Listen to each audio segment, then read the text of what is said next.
just like with my camera, like, again, power was out for that time 5 days.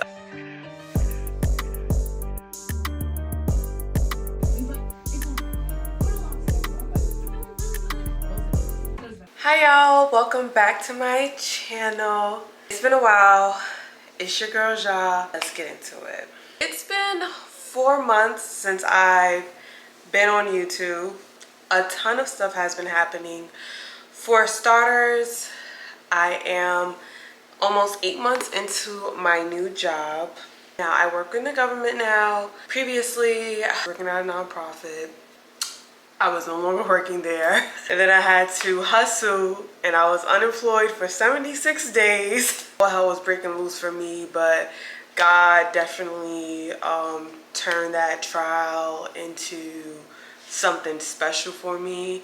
And it was a real moment for me to just really have trust in Him and to believe in Him, because like I said, and this is just a little bit of testimony, I applied to over 125 jobs over them 76 days.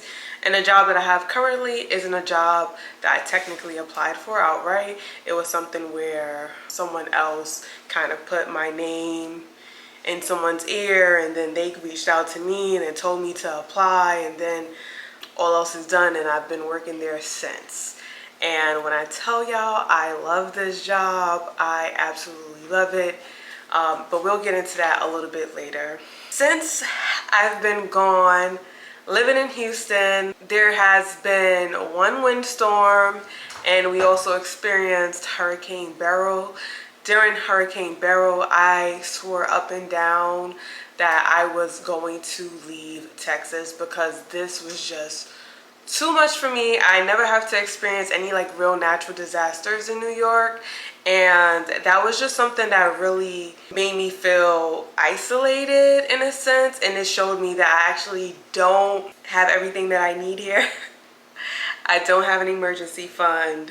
I don't have like somebody I can consistently stay with in times of an emergency. Like I can't go to Aunt Janae house in West Bubble. I can't go to Aunt Rita. I can't do none of those things. I kind of have to like go to people's houses or apartments that I kind of know. And I feel like that whole ordeal was kind of creepy because a lot of the associates that I do have out here are men. And so like some of them was just like real creepy. So like if I stayed the night at your house and then you like waking up and like trying to like kiss on me and stuff, like I'm out. Like I'm not doing none of that.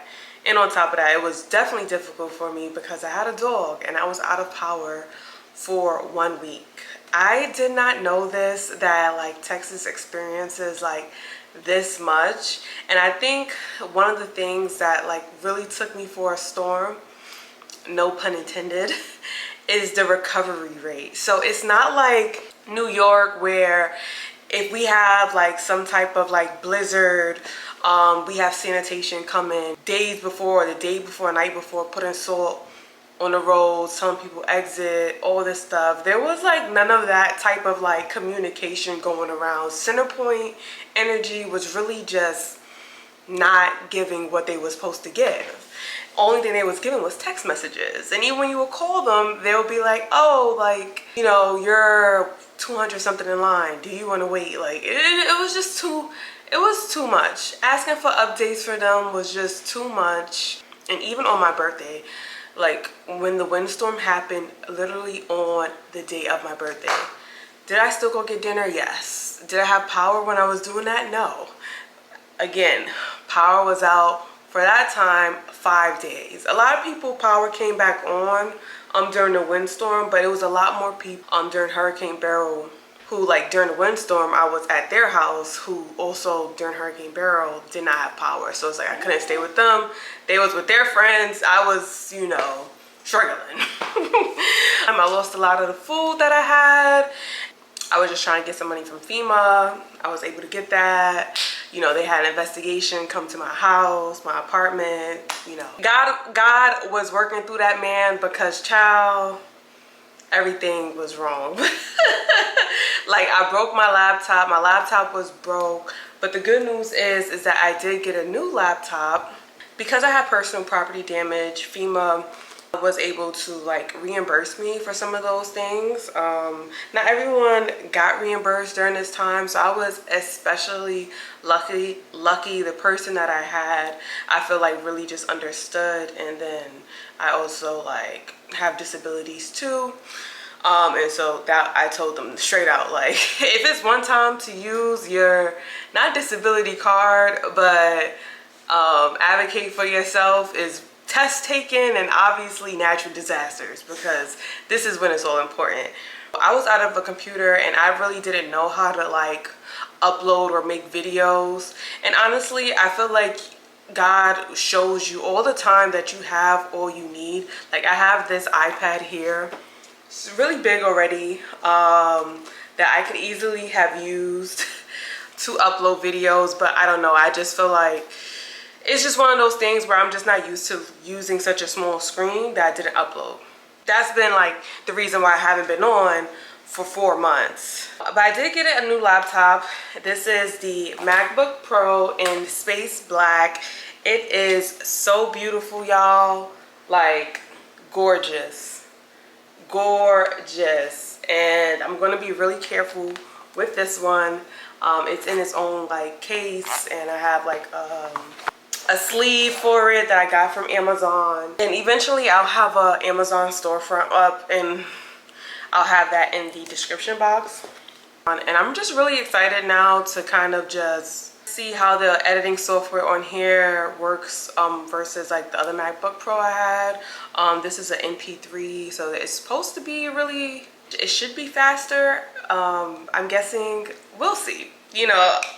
We can only see. We can only see. I haven't used it yet. This will be the first video that I'm editing, and so I'm happy about that. I just want to go through like kind of everything as much as I can to just give y'all full transparency as to like why I haven't been on YouTube. When it comes to friendships in Houston and maintaining the friendships that I have like in other states, like I have friends in New York, Cali, Chicago, different places. It's been really difficult for me personally.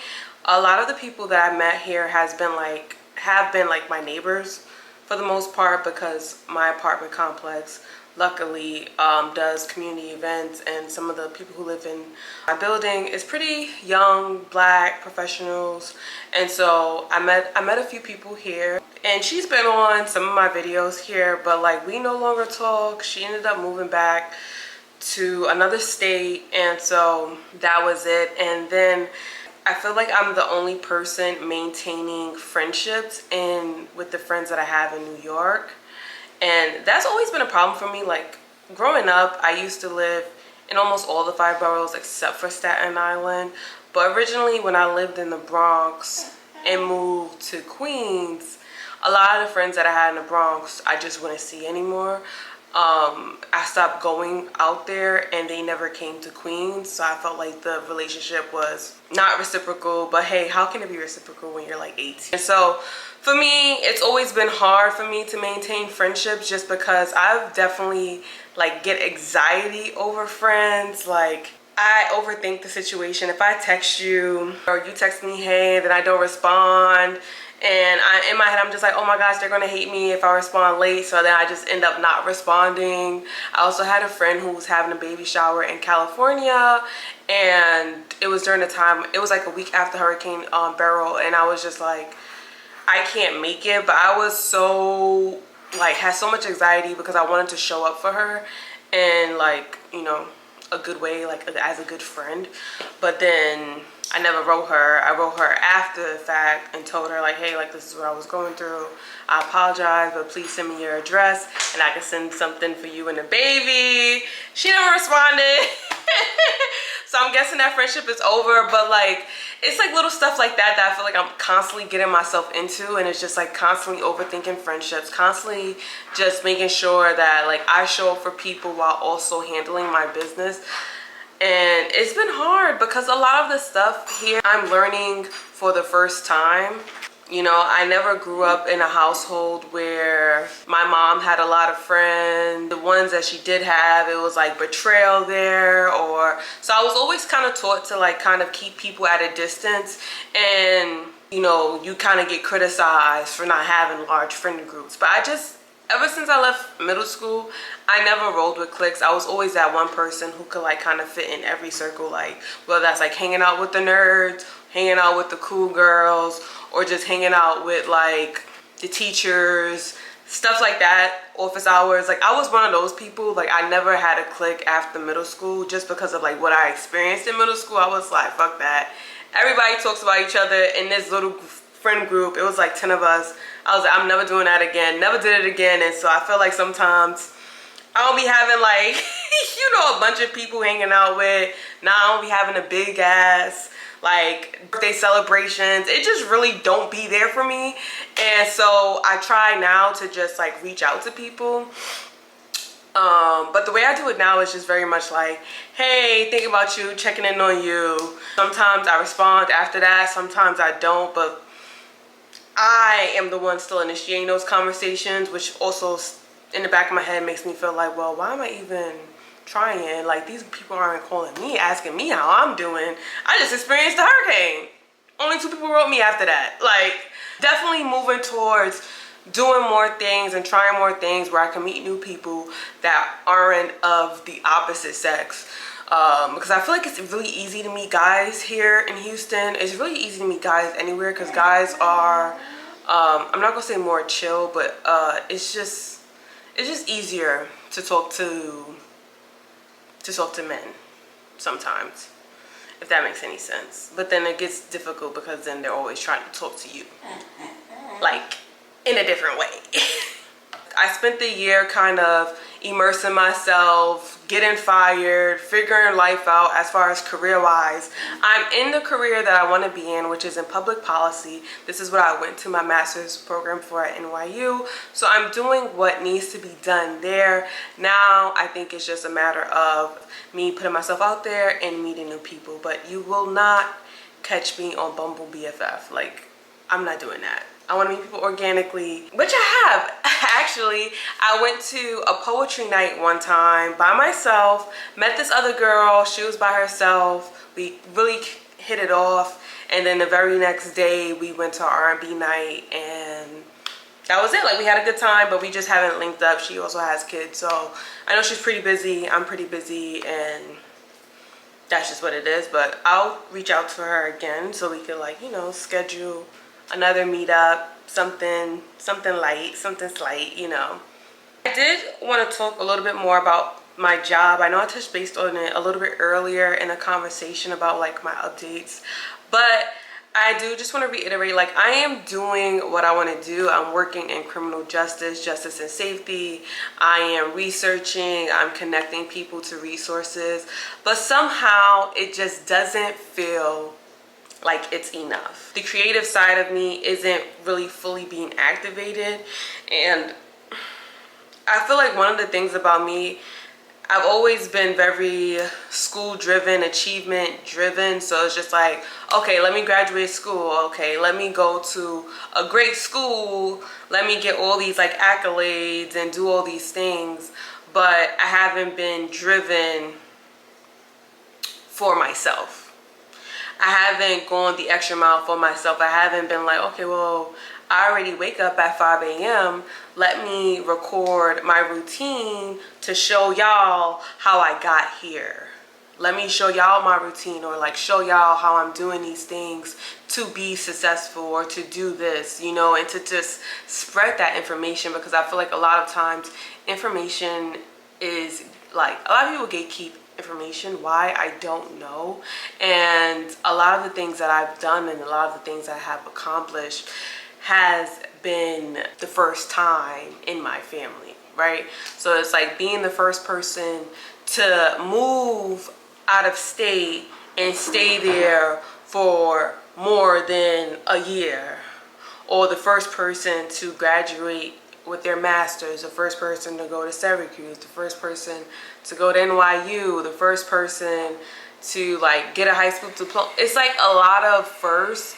And so I've always been trying to people please, but now that I'm in my late 20s, I really just want to please myself and my dog. I've always wanted to do YouTube, always. And when I first started doing videos, I wanted to talk about fashion. It was during a time when we wasn't really going outside. I have a lot of clothes. I just really wanted to get into fashion. But then I felt this pressure when getting like 800 and something thousand views on a video to buy more clothes and to do all these things and to spend money and to budget and I just like kind of lost my shit. And then I went straight into vlogs.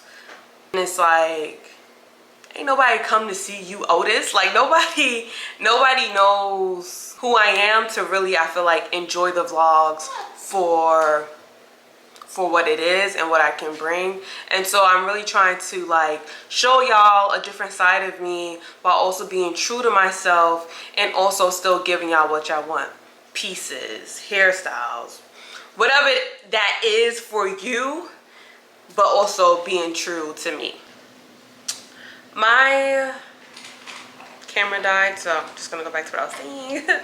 So I'm gonna be true to myself when making videos, and I just looking forward to like the type of content that I'm gonna make moving forward. And I just really hope that it sits well with everyone and that I'm able to, you know, gravitate towards a new audience and like just really getting into more of a self-discovery. I'm really excited for it, and I hope you all are as well.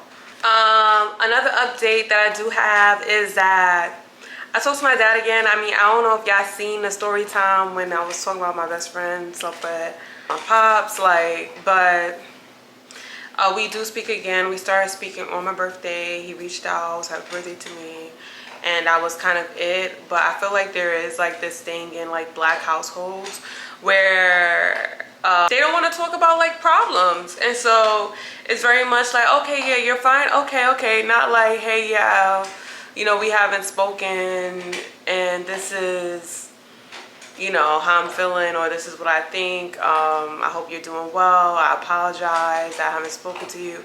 It's none of that. It's like you get what you get. There it is. You either want a dad or you don't. Like, and it's just like, well, why do I have to choose between a parent holding themselves accountable versus having a relationship with them? So that's all I'm gonna really say about that topic, because I do feel like it's still fresh a little bit. But also did take a break from my like regular Instagram account from social media because I felt like I started to compare myself a little bit too much. So I did gain some weight while like being out here in Houston, and so one of the things that I wanted to work on moving forward is just, you know, more health vlogs, more vlogs about like me getting snatched period. One of my main focuses for like the rest of this year and next is to budget my money and to save up for an emergency fund, a fund to move just in case. Now, I'm not moving out of Houston quite yet. I just got here. I'm not moving quite yet, but give or take 2 to 3 years, I do see myself probably like landing in DC. That would make me closer to my family as far as distance goes. I feel like Houston is one of those hubs where it's like largely Democrats, but you know, we're still in Texas at the end of the day. So together, I just really want to become the woman that I know I can be, the woman that I want to be, and the woman that is just like keeps ringing in the back of my head. I feel like YouTube is definitely one of those things where I can't stop. Like, I took a break, whatever, but like, I feel like with certain situations, you know when to just let it go. You just be like, all right, no progress, we just gonna let this go. But like, it's just one of those things that constantly is like, girl, make a video, girl, make a video, girl, you're in the gym, record it. That's literally all I hear, and I'm just like, with my camera like, trying to record or being too scared to record. But I'm at this point, and I think it comes, you know, with age, and I'm just really at this point where it's just like, I don't give a fuck about who gives a fuck about what I'm doing, and I'm gonna do what's best for me, because at the end of the day, I'm the one paying my bills. I'm the one who has to figure things out for me and my dog, like, and just figure things out for myself. No one's helping me. No one's like pushing me to the next level. Like, I'm doing this on my own, on the strength of God, and I'm just looking forward to continuing to building that relationship with him, because I do feel like you know, there's been times when I've like shied away like from him because like my life was getting busy or little stuff like that, and then I come running when things go bad, and I just feel like a badass kid when it comes to like my relationship with God, and I just really want to fix that. So that's where I'm at with everything, y'all. I apologize for not being on YouTube consistently, and things are definitely going to change, and I appreciate all the ones who stuck it out, who's like been through like, you know, me through my ups and downs. I know this is a small YouTube channel, but I do believe that it is going to be bigger than ever soon. So thank y'all for tuning in. You already know where to find me. It's your girl Ja. Follow my Instagram, Ja the Goat, ZHA the Goat, and follow me on TikTok, Ja the Goat, ZHA the Goat.